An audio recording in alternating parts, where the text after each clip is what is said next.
A club outside Victoria has been successful.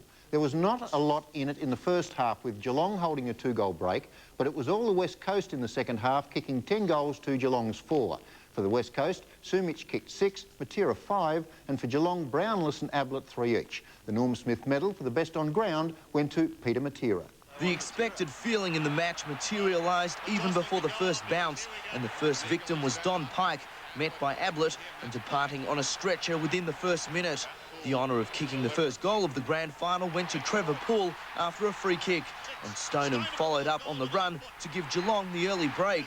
While West Coast tallied up points, Riccardi, who was to become one of the game's vital players, performed miracles. But Eagles star Peter Matera justified thoughts that he would be a key, opening his team's account. He sets sail for home with a... Geelong's backline, led by Hinkley, held firm, and the Cats' break at quarter-time was a handy 17 points.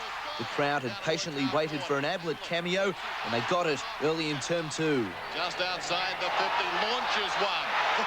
As if to prove he was just as skilled, Matera took off again. What a magnificent kick for goal. Brownless looked dangerous and provided a target, but Evans helped bring the Eagles back from the brink.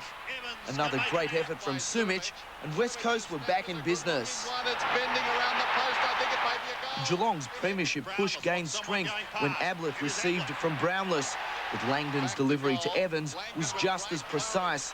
If 2 minutes turned the game, it was when Wilson picked up at full forward. Over his head. Oh, my word. And Matera turned on his blistering pace once more. Set sail for home. That gave West Coast the lead, and they could sniff victory. Matera for number 4. Matera, it's going to be a goal. And as the last act of the 1992 season unfolded, the Norm Smith medal winner for best on ground had number 5.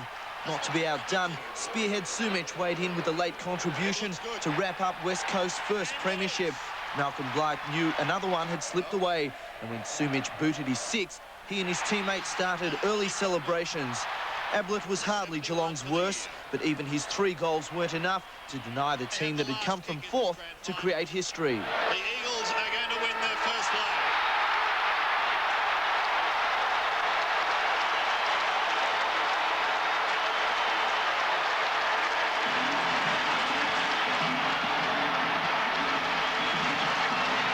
Finally, a premiership for Michael Malthouse, who said he'd have to bring the cup back to Perth or the city would have his head.